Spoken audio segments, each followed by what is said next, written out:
मैंने बताया कि कुछ जिलों में मर्ज करने के बाद 1 किलोमीटर के हम सब लोगों ने निर्देश दिए हैं कि 1 किलोमीटर से अधिक की सीमा अगर स्कूल को मर्ज किया है वो नहीं होनी चाहिए। यूपी में प्राइमरी स्कूलों के मर्जर पर सरकार ने बड़ा फैसला किया है। बेसिक शिक्षा मंत्री संदीप सिंह ने कहा कि 1 किलोमीटर से अधिक दूरी पर किसी भी स्कूल को मर्ज नहीं किया जाएगा। यही नहीं, अगर किसी स्कूल में 50 या इससे अधिक छात्र हैं तो उसे भी मर्ज नहीं किया जाएगा। शिक्षा मंत्री ने यह भी कहा कि जो स्कूल मर्ज हो चुके हैं उनको अनपेयर यानी उनका मर्जर कैंसिल किया जाएगा।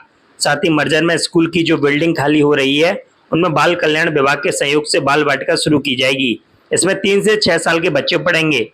लोक भवन में आयोजित प्रेस कॉन्फ्रेंस में मंत्री ने ये दावे किए। उन्होंने कहा कि कोई भी स्कूल बंद नहीं होगा, न ही एक भी टीचर का पद समाप्त किया जाएगा।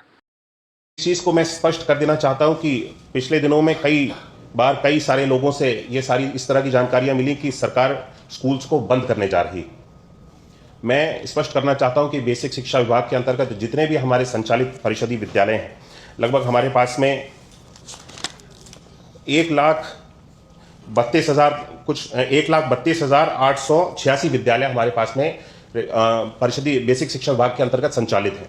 ये सभी 1,32,886 विद्यालय पूर्ण रूप से अभी भी संचालित रहेंगे। इन सभी विद्यालयों का यूडाइस कोड है और जो विद्यालय मर्ज किए गए हैं, क्योंकि मर्जर का अभी ये प्रक्रिया लगातार चल रही है, जैसा कि मैंने बताया कि कुछ जिलों में मर्ज करने के बाद 1 किलोमीटर के हम सब लोगों ने निर्देश दिए हैं कि 1 किलोमीटर से अधिक की सीमा अगर स्कूल को मर्ज किया है वो नहीं होनी चाहिए। अगर उससे अधिक है तो उन सभी स्कूल्स को, छात्रों को हम सब लोग कोई भी नुकसान नहीं देना चाहते हैं। छात्रों को विद्यालय में पहुंचने के लिए सुविधा हो, किसी भी तरह की असुविधा जहां पर भी हो रही है, इसके सख्त निर्देश दिए गए हैं। उन सभी विद्यालयों को वापस अनपेयर कर दिया जाएगा, यानी 1 किलोमीटर से अधिक की अवधि या फिर वहां की भौगोलिक कोई भी परिस्थिति इस तरह से हो। उत्तर प्रदेश में ऐसे बहुत सारे दूरस्थ इलाके हैं जहां पे बच्चों को आने जाने में दिक्कत हो सकती है, वहां पर भी इन सारी चीजों का ध्यान रखा गया, जैसे कि बुंदेलखंड है और भी हमारे काफी सारे इस तरह के इलाके हैं जहां पे नदी, नाले, पुल या इस तरह की कोई सुविधा, मतलब बच्चों को असुविधा हो रही है विद्यालय जाने में। वहां पे सख्त निर्देश दिए गए हैं कि वो विद्यालय, भले ही अगर हम कम छात्रों का विद्यालय भी चला रहे हैं तो वो कम छात्रों का विद्यालय भी चलता रहेगा। बच्चों की जो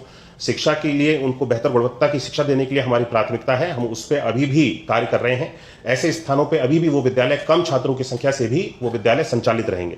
और पेयरिंग की जो अनपेयरिंग की व्यवस्था है वो लगातार चल रही है। इसको हम लोगों ने सुनिश्चित कर दिया है, सभी को निर्देशित कर दिया है, क्योंकि पिछले 1 माह से ये पेयरिंग की व्यवस्था चल रही है।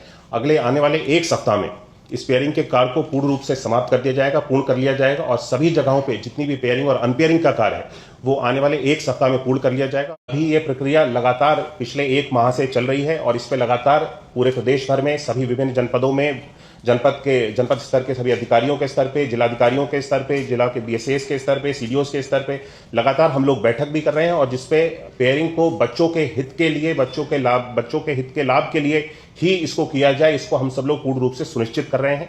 जिसके अंतर्गत ये देखा गया है कि जो विद्यालय कम बच्चों वाले, कम छात्र संख्या के विद्यालय थे, जहां पे शिक्षकों की उपलब्धता कम थी, जिन विद्यालयों में छात्र संख्या कम होने की वजह से या छात्र संख्या कम है, शिक्षक वहां पे अधिक उपलब्ध हैं, इस तरह की जितनी भी चीजें थी उन सारी चीजों को मॉनिटर किया गया। उसके बाद में ये पेयरिंग का जो निर्णय है इसको लेकर के हम सब लोगों ने स्कूल की पेयरिंग को प्रारंभ किया।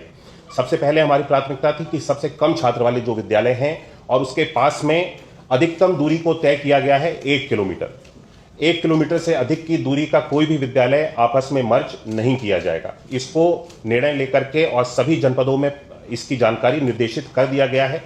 हम सब लोग लगातार इसको सुनिश्चित कर रहे हैं कि कम छात्रों वाले विद्यालयों को, कम संसाधन वाले विद्यालयों को ही मर्ज करके हम उन विद्यालयों में मर्ज करें जहां पे अधिक संसाधन उपलब्ध हैं उस विद्यालय में, ताकि बच्चों के पठन पाठन के लिए वहां पे बेहतर सुविधाएं उपलब्ध हो सकें, बेहतर संसाधन उपलब्ध हो सकें। डिजिटल संसाधन जिन विद्यालयों में अच्छे उपलब्ध हैं उन सभी विद्यालयों में हम सब लोगों ने मर्जर करके विद्यालयों को मर्ज करने का प्रयास किया है।